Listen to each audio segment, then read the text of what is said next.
de la méditation, c'est d'être heureux.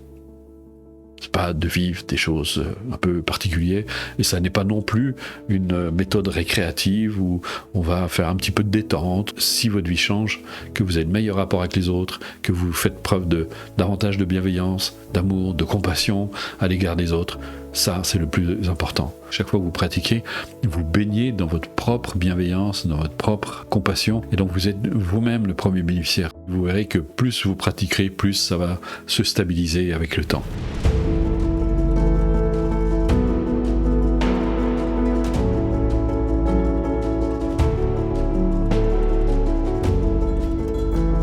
C'est vrai qu'on parle beaucoup de méditation en réalité, mais je constate aussi que souvent c'est une pratique, on va dire, récréative. Donc ce qui fait que ça reste très en surface, alors que en réalité le sens même de la méditation, tel que d'ailleurs l'a enseigné le Bouddha, Bouddha était quelqu'un évidemment très engagé dans la méditation, puisqu'il a fini par atteindre l'éveil, et ensuite il l'a propagé jusqu'à sa mort, jusqu'à ses 80 ans. Donc il a transmis ces connaissances qui nous viennent aujourd'hui en Occident. Mais l'Occident étant une société très consommatrice, on aime bien consommer.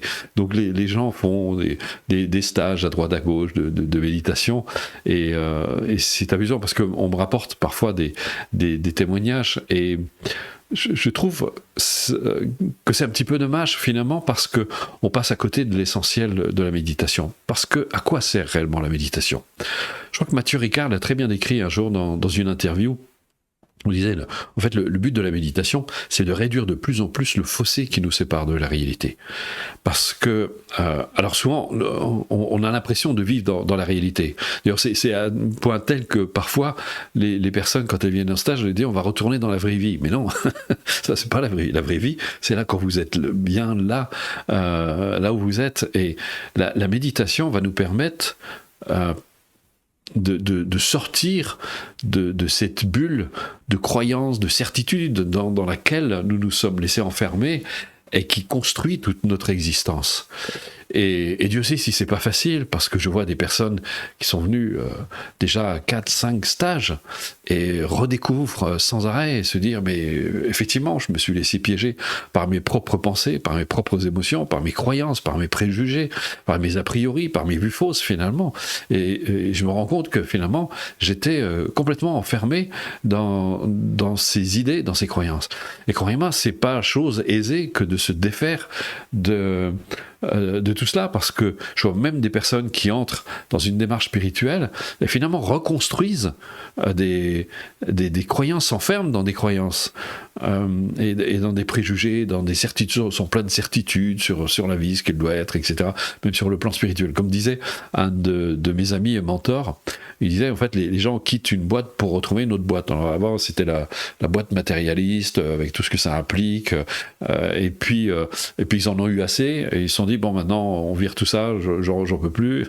Ils vont en Inde, ils vont dans des ashrams ou je sais pas quoi, ou alors ils vont voir des coachs en Occident, et puis ils entrent dans une boîte qu'ils appellent spirituelle.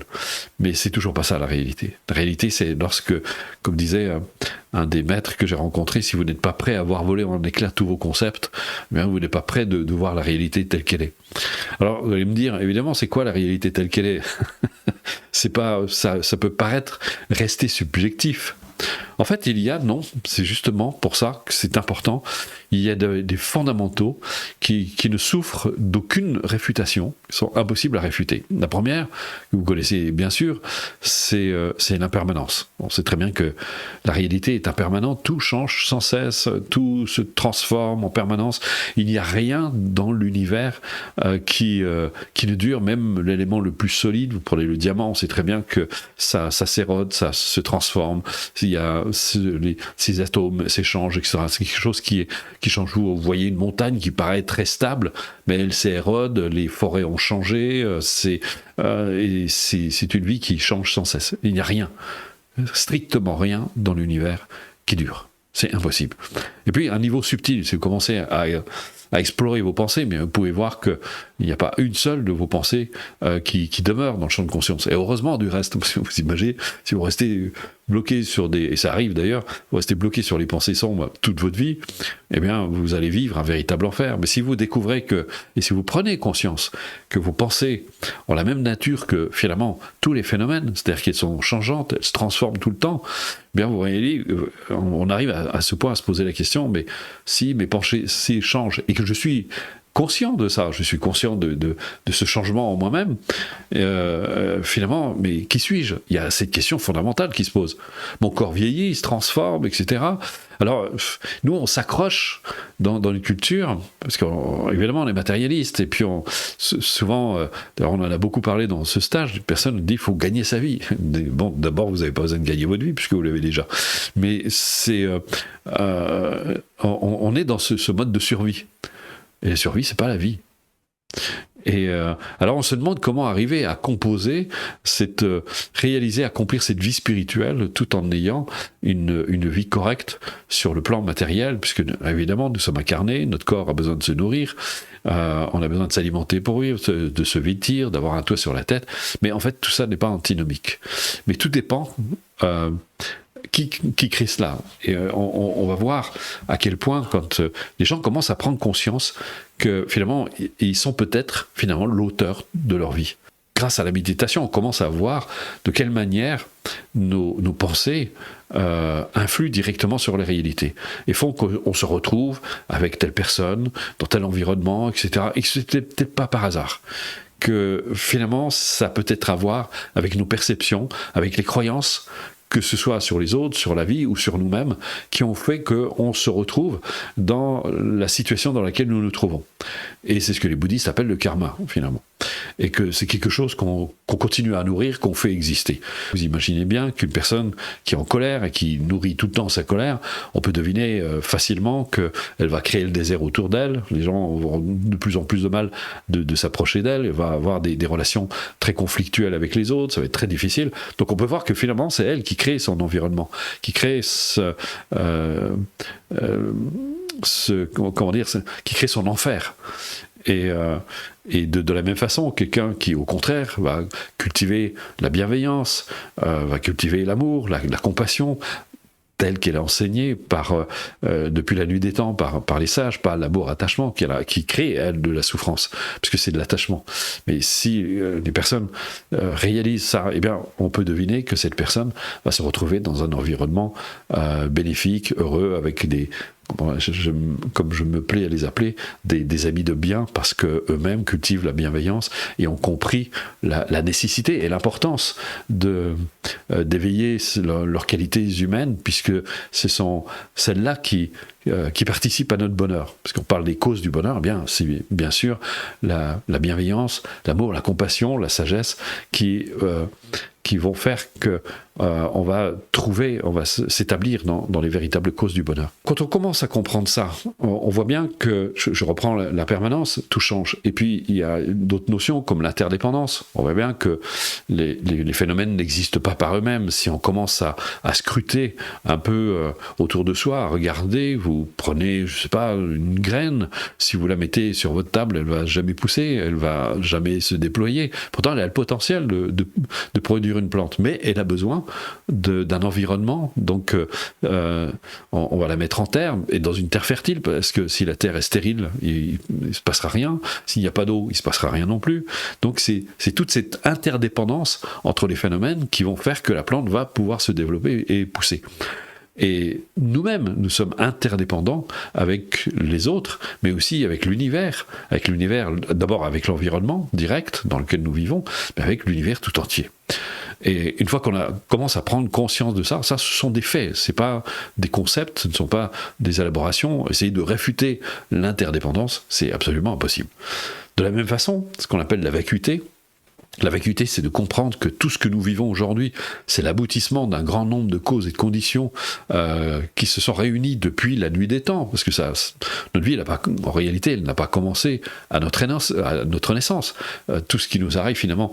Et si on a bien compris que tout ce que nous vivons ici et maintenant, eh bien, dépend de ce qui l'a précédé, et on remonte comme ça, ainsi de suite, même avant notre naissance, on voit bien notre point de départ, notre naissance, eh bien, c'est pas vraiment, comme disait à une époque, tabula rasa, c'est-à-dire on ne démarre pas à zéro. On vient avec un patrimoine, avec des informations qui sont en nous et qu'on va emmener avec nous tout au long de notre existence. Ce qu'appellent les bouddhistes vacuité, donc c'est ce jeu des causes et des conditions.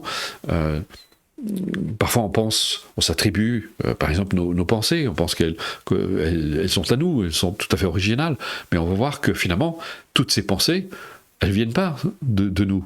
Elles viennent de toutes les influences dont on a bénéficié, à commencer par nos parents, la société, je dirais même l'univers dans lequel on a baigné. Mais avant cela, nos grands-parents, nos ancêtres, etc., toute cette longue chaîne humaine qui a participé à ce que nous sommes aujourd'hui. La société a bien évolué, le monde a évolué depuis l'homme de Cro-Magnon, puis même bien avant, le monde a bien évolué.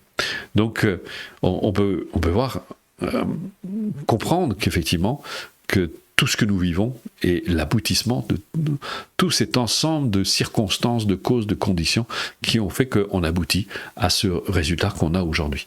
Et que demain, ce qui va continuer demain, ce qui va arriver demain, eh bien, va résulter de ce que nous faisons aujourd'hui, de la façon dont nous allons traiter toutes ces informations que nous portons et que nous allons perpétrer tout au long de notre existence. Ça, c'est la réalité en soi, la réalité telle qu'elle est. Il n'y a pas d'interprétation possible, il n'y a pas on n'est pas dans une croyance, dans une idéologie, ce sont vraiment des faits. Qui sont parfaitement vérifiables. Et c'est pour ça que quand j'ai rencontré tous ces sages, tous ces grands maîtres, j'appréciais beaucoup leur pragmatisme, parce que moi-même, je pouvais avoir quelques préjugés, je pouvais avoir des croyances, des idées dans lesquelles je m'établissais. J'avais beaucoup de certitudes, mais toutes ces certitudes, à leur contact, ont fini par voler en éclats les unes après les autres, parce que je me rendais compte que j'étais comme tout le monde.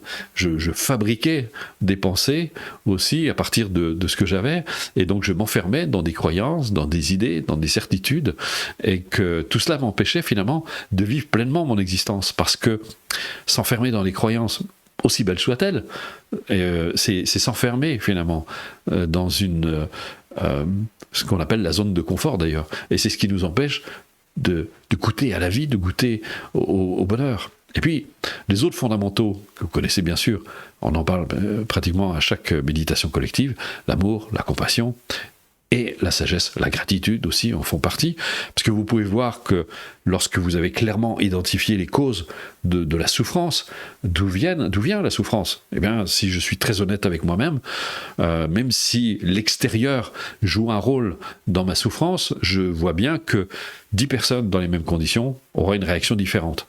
Donc, c'est pas tant l'extérieur qui induit la souffrance, mais plutôt la réaction de chacun, parce que nous avons tous une perception différente face à la réalité. Et c'est pour ça que je vous disais tout à l'heure, ce sont bien ces perceptions qui créent la souffrance et qui créent la vie dans laquelle nous vivons.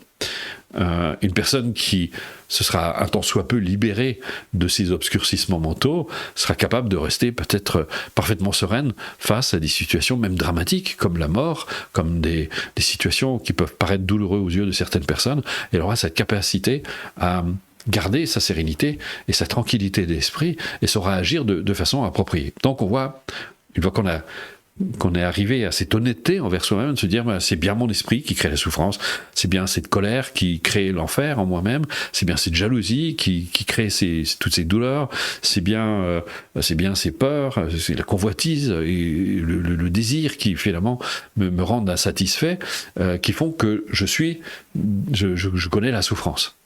Donc, une fois qu'on a clairement identifié les causes de la souffrance, donc on va appeler des obscurcissements mentaux, eh bien on va pouvoir manifester de la compassion. La compassion qui va être un antidote. Et donc quand on se souhaite d'abord à soi, ça c'est de la compassion envers soi-même, puissais-je me libérer de ces obscurcissements mentaux pour être enfin libre d'être ce que je suis profondément, et puissent tous les êtres se libérer aussi des causes de la souffrance. Donc on va souhaiter à tous les êtres, et c'est en ce sens que l'amour, d'abord la compassion, est inconditionnelle.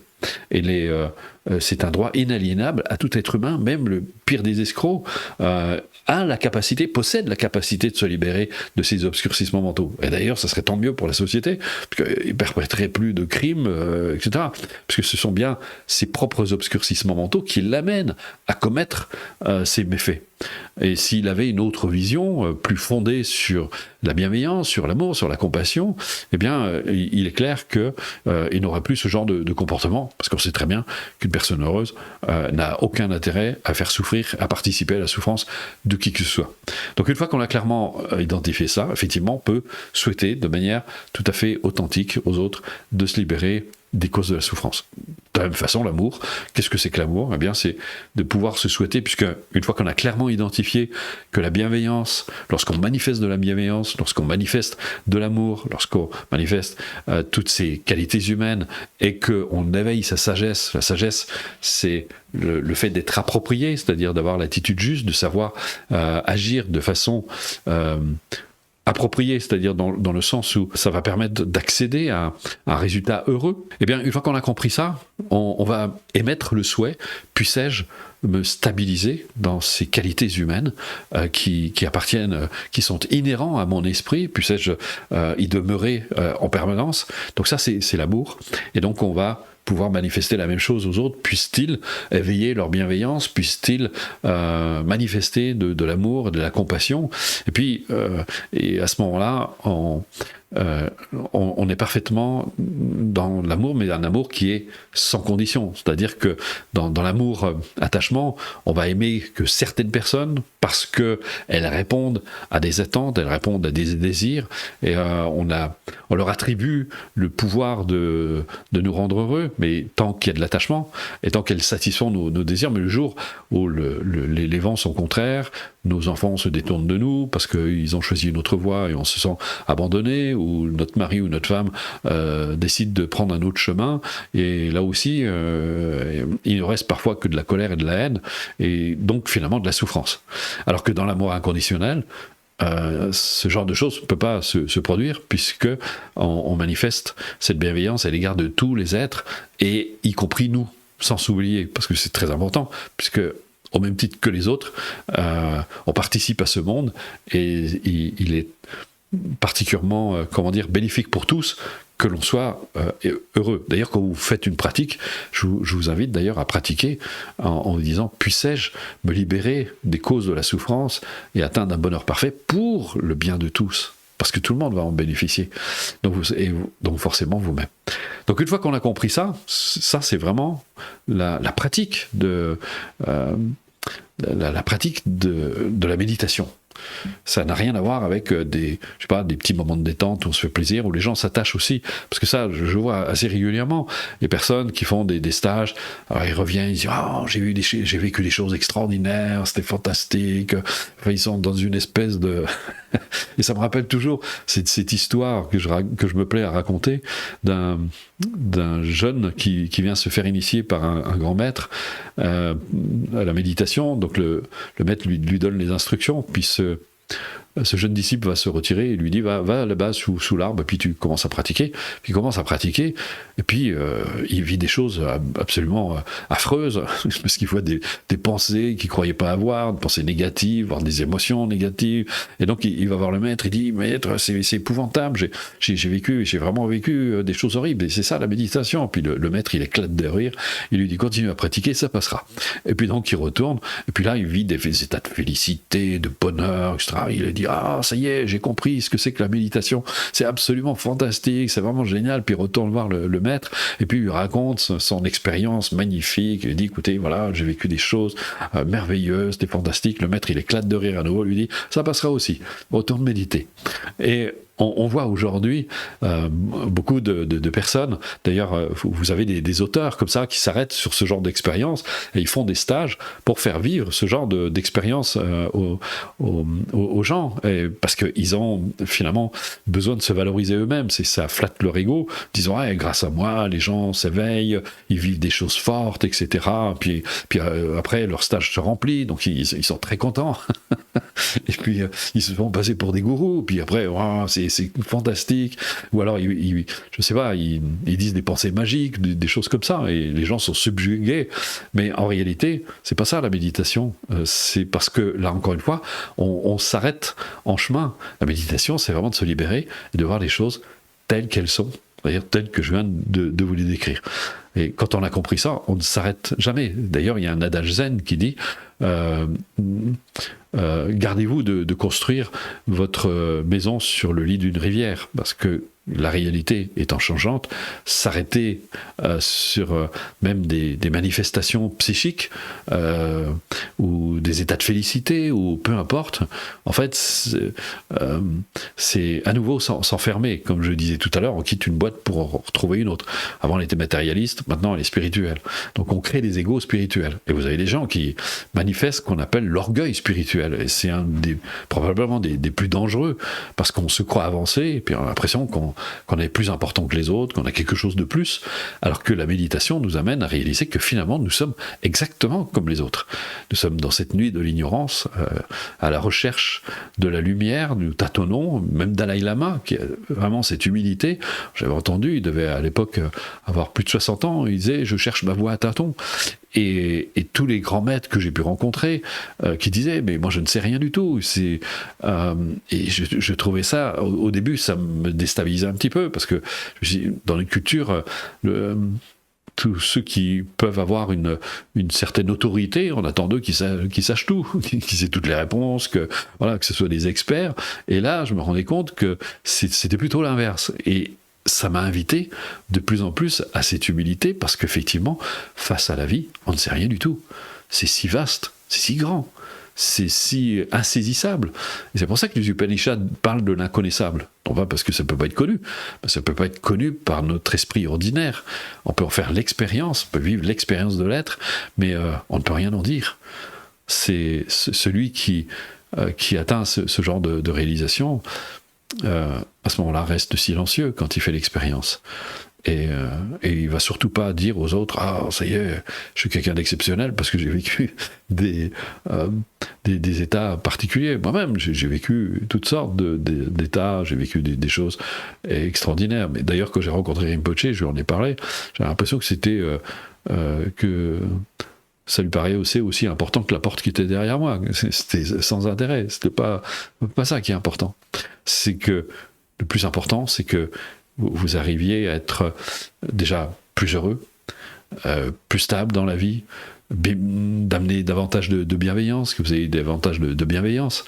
Ça me rappelle encore une autre petite histoire, si vous me permettez. C'était mon ami et mentor Gérard Duruz, qui avait initié un de ses étudiants qui avait pratiqué aussi longuement avec lui, et puis il était parti faire des stages avec d'autres auteurs, etc. Puis il était revenu, puis il dit ouais, j'ai vu la lumière blanche, puis il fait des tas de trucs qu'il avait vécu, et puis Gérard lui tape sur le genou, puis il lui dit, il s'appelle Ariel, il dit Ariel, depuis que tu pratiques avec moi, qu'est-ce qui a changé dans ta vie? Il dit tout a changé. Il dit, je m'entends mieux avec ma femme, j'ai retrouvé ma femme parce qu'ils étaient séparés, j'ai retrouvé ma femme, mes enfants sont revenus vers moi parce que ses enfants ne voulaient plus entendre parler de lui, j'ai retrouvé mes enfants, j'ai retrouvé un travail, etc. Et il lui dit, c'est ça qui est important, le reste, tu oublies. Et c'est tellement Raymond Ruyère aussi, qui a écrit La gnose de Princeton, disait, il ne faut pas que la petite lumière cache la grande lumière. Et si votre vie change, que vous avez de meilleurs rapports avec les autres, que vous faites preuve de davantage de bienveillance, d'amour, de compassion à l'égard des autres, ça c'est le plus important. Muktananda qui brassait les foules, il y avait des millions de personnes qui avaient donné, dans sa toute dernière conférence, peu de temps avant de mourir, avait donné une conférence aux États-Unis, il y avait des millions de personnes, et il avait fait les gens étaient relativement déçus. Une grande partie était déçue de ce qu'il avait dit. Il a dit soyez de bons enfants, soyez de bons parents, soyez de bons ouvriers, soyez de bons patrons, etc. Ça, c'est le plus important. Les gens attendaient un truc hautement spirituel, mais c'était juste. C'était juste. Le but, le Dalai Lama le dit lui-même, le but de la méditation, c'est d'être heureux. C'est pas de vivre des choses un peu particulières, et ça n'est pas non plus une méthode récréative où on va faire un petit peu de détente, on va c'est comme il disait, Dalai Lama disait lui-même, si vous voulez juste vous détendre, vous prenez un verre d'alcool, ça fera l'affaire. Vous n'avez pas besoin de méditation pour ça. Donc voilà. Donc ça nécessite de s'appliquer dans la démarche, je dirais même de s'engager, d'avoir une pratique régulière, assidue.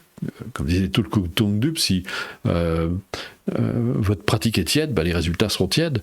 Et donc, s'il n'y a pas un minimum d'implication, on ne peut pas espérer avoir des résultats. Et je vois d'ailleurs, quand les personnes viennent à mes stages, je me leur dis, mais vous allez intégrer ça comment maintenant ? Bon, que je voyais que la plupart ne suivaient pas les cours, je dis, vous allez vous retrouver tout seul, quand vous allez vous rappeler tout ce qui a été dit pendant ces 7 jours de stage, comment vous allez intégrer ça si vous n'avez pas de support pour avancer avec. Donc c'est important, on a tous besoin d'être guidés, moi j'ai été guidé, parce qu'on a besoin de ces repères, et ça prend du temps pour les intégrer. Et c'est très facile de se faire reprendre la main par son ego. Donc, sans une aide extérieure, c'est effectivement très très difficile. Enfin voilà. Maintenant, à vous de faire ce que vous avez à faire. C'est un choix qui nous appartient tous, parce que nous avons tous le libre arbitre. C'est peut-être ça qui pose problème d'ailleurs, parce que les gens, ils font ce qu'ils veulent. Chacun fait ce qu'il veut, tel qu'il a envie, sauf que, quoi qu'on fasse, ça a des conséquences, ça a des incidences. Regardez la preuve, dans quel état on a mis notre planète.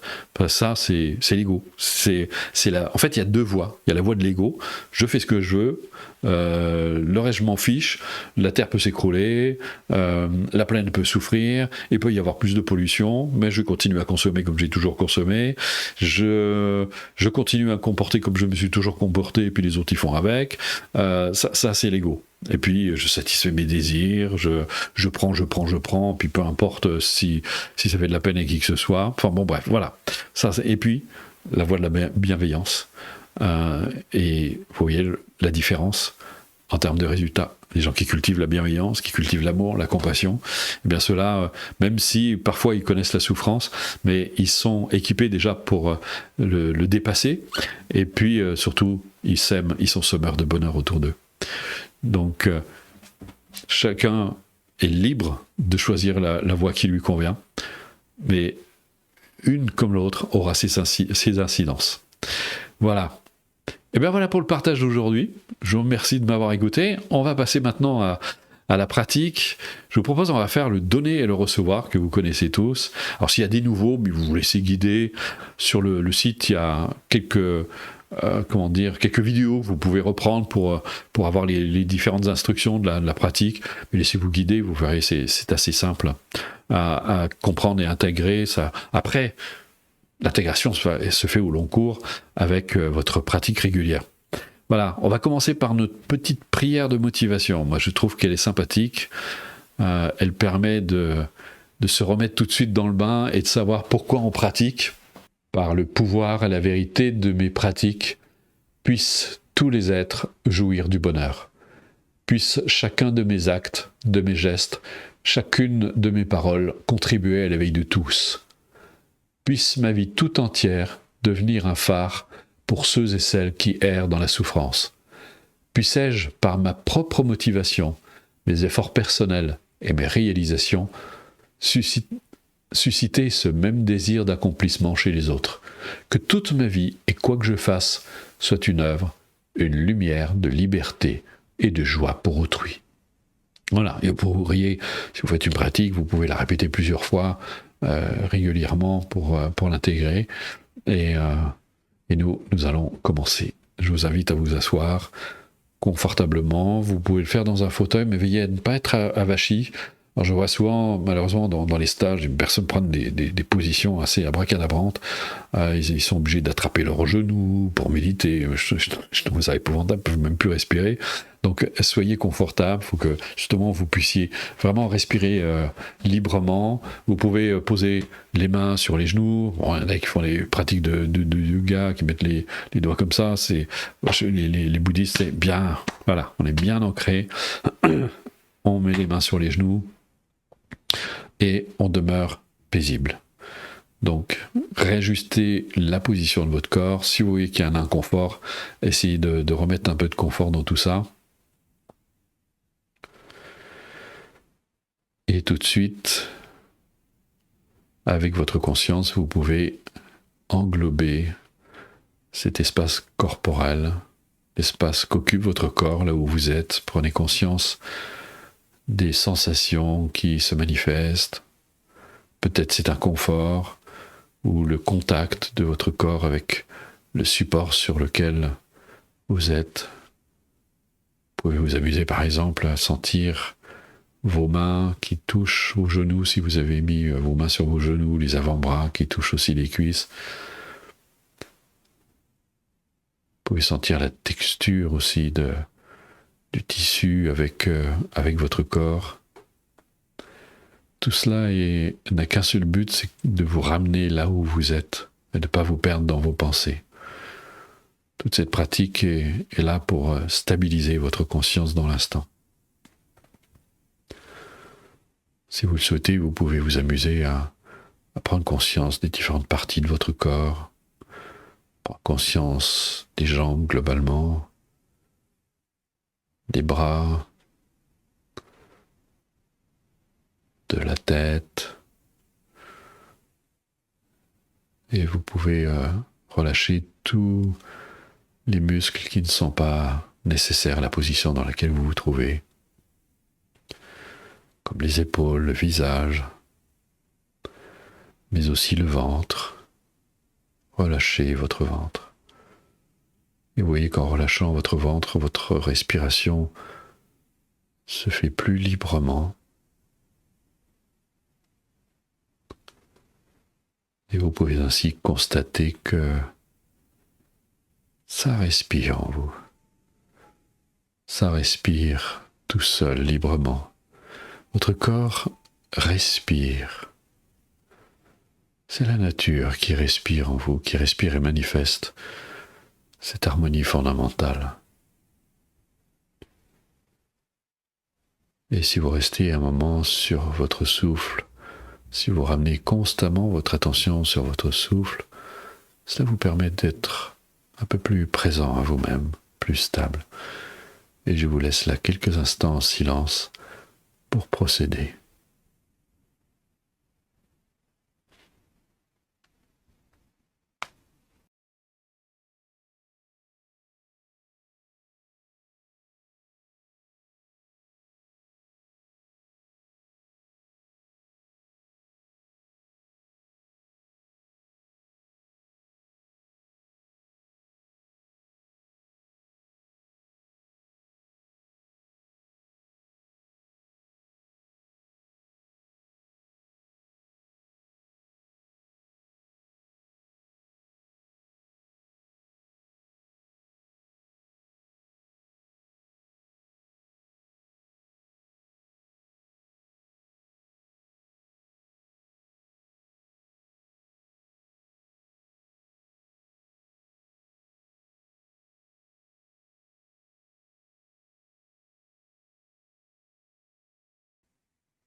Vous pouvez sans doute sentir que vous êtes un peu plus présent, et le fait de ne pas solliciter vos pensées leur permet de s'apaiser toute seule.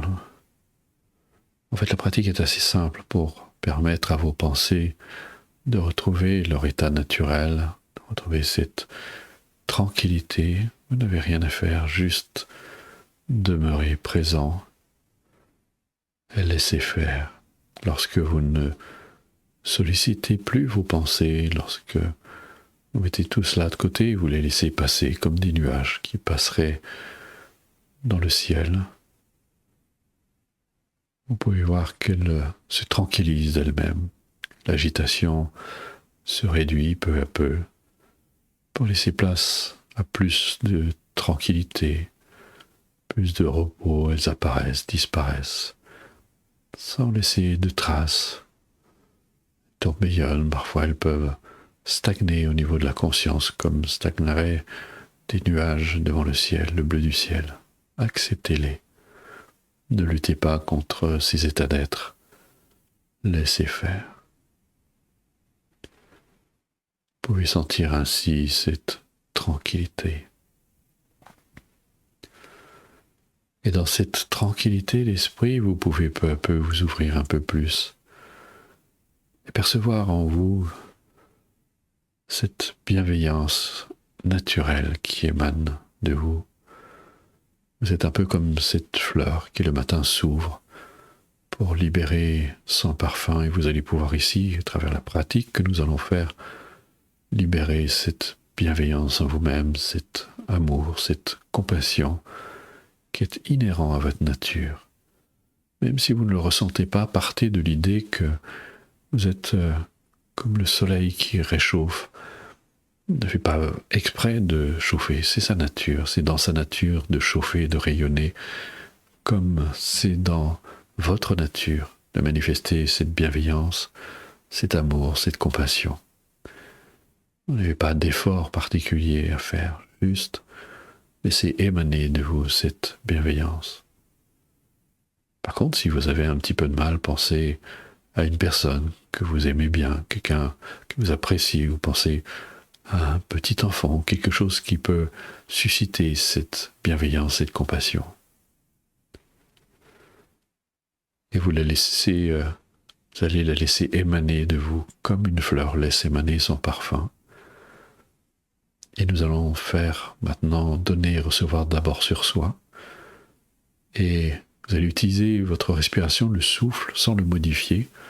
À chaque expiration, vous allez répandre cette bienveillance, cet amour en vous-même dans tout votre corps et dans tout votre être. Imaginez que cet amour, cette bienveillance, cette compassion se répand dans tout votre corps, au cœur même de vos cellules, et se répand au plus profond de votre être, atteint les structures psychiques les plus profondes en y apportant tous ces bénéfices.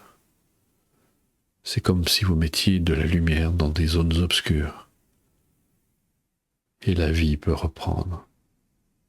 Pensez à une cave qu'on a mis à jour, le soleil, la lumière pénètre dans ce qui était une cave jusque-là, et la vie commence à reprendre, les plantes poussent, la vie reprend son cours. Et lorsque vous mettez cette lumière de la bienveillance en vous-même, eh bien, vous remettez de la vie aussi.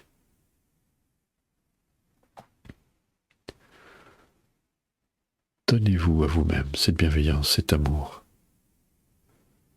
Et à l'inspiration, vous allez amener tout ce qui fait obstacle à votre bonheur, vos obscurcissements mentaux, vos états d'être, tout ce qui vient trahir cette sérénité, qui crée ces mal-être. Vous allez amener tout cela dans votre cœur, qui symboliquement est comme un puits de lumière. Et lorsque vous amenez de l'obscurité dans la lumière, voyez ce qui se passe, cette obscurité se dissout. Donc à chaque inspiration, vous amenez tous ces obscurcissements mentaux. Rappelez-vous ces états d'être que vous avez pu vivre, la colère, la jalousie, la peur qui vous a assailli, tout cela, vous l'amenez, eh bien vous l'accueillez avec bonheur, avec joie, et vous l'amenez dans votre cœur, qui est comme un puits de lumière dans lequel peut se dissoudre tous ces obscurcissements mentaux. Vous n'êtes pas affecté par cette négativité, au contraire. À l'expiration, vous vous donnez de l'amour. À l'inspiration, vous accueillez vos obscurcissements mentaux. Et je vous laisse maintenant en silence pour procéder.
Maintenant, nous allons faire donner et recevoir sur l'environnement, c'est-à-dire que vous allez répandre cet amour, cette bienveillance autour de vous-même. De la même façon, toute cette bienveillance qui émane de vous, vous allez pouvoir la répandre autour de vous, toutes les personnes qui se trouvent dans votre environnement direct. Mais vous pourriez aussi le faire envers tous vos amis qui pratiquent en ce moment même avec vous, tout ce groupe, aux environs en général de 500 personnes réunies et qui pratiquent, et vous pouvez manifester toute cette bienveillance, tout cet amour, puis vous élargissez petit à petit, pendant votre quartier, la ville, etc. Et vous répandez cet amour, cette bienveillance partout, tout autour de vous. C'est d'imaginer, c'est comme si des rayons de lumière partaient de vous et envoyaient toute cette lumière partout pour apporter tous ces bénéfices, toute cette bienveillance autour de vous. Et de la même façon que vous l'avez fait pour vous-même, à l'inspiration, vous allez accueillir tous leurs obscurcissements mentaux. Vous savez au fond de vous que vous n'êtes pas affecté. Au contraire, vous l'accueillez avec joie. C'est un peu comme si vous leur disiez « Donnez-moi tout ça, vous n'avez pas besoin de vous faire souffrir. » Et vous amenez tous ces obscurcissements mentaux dans votre cœur, qui, je le rappelle, est comme un puits de lumière dans lequel peut se dissoudre tous ces obscurcissements mentaux. Allez-y, à l'expiration, vous répandez l'amour. À l'inspiration, vous accueillez toute la souffrance que vous pouvez dissoudre dans la nature même de votre esprit. Je vous laisse quelques instants en silence pour procéder.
Nous allons faire donner et recevoir maintenant sur l'univers. Vous faites exactement la même chose, procédez de la même façon. À l'expiration, vous répandez l'amour partout dans l'univers. Et à l'inspiration, vous accueillez toutes les souffrances de tous les êtres, avec joie, avec bonheur. Ce qui est le plus important ici, c'est le sentiment que vous éprouvez. Ce n'est pas le temps que vous passez, mais surtout vraiment le sentiment qui émane de vous. Allez-y, je vous laisse quelques instants en silence pour procéder.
Nous allons interrompre cet exercice. Essayez de garder ce fil, le fil de la pratique et de le prolonger dans votre quotidien, de l'amener avec vous dans votre vie, dans vos activités, de façon à ce que ça vous accompagne de plus en plus. Voilà. Eh bien écoutez, vraiment merci du fond du cœur d'être venu, merci de votre soutien aussi, que ce soit à travers vos dons, à travers les achats des recettes de cuisine de Nathalie qui se trouve juste sur le bouton qui est juste en dessous, si vous pouvez voir. Et puis merci de votre implication. Je ne cesserai jamais de le dire, mais le monde a besoin de votre bonheur, donc ne le négligez pas, ne le prenez pas à la légère, prenez soin de vous, cultivez cette bienveillance, cet amour, vous serez les premiers bénéficiaires. Vous le voyez d'ailleurs à travers la pratique, chaque fois que vous pratiquez, vous baignez dans votre propre bienveillance, dans votre propre compassion, et donc vous êtes vous-même le premier bénéficiaire. Croyez-moi, ça fait du bien à vos cellules, ça fait du bien à votre esprit, donc surtout ne vous privez pas, et vous verrez que plus vous pratiquerez, plus ça va se stabiliser avec le temps. Merci du fond du cœur et je vous dis à très bientôt. Au revoir.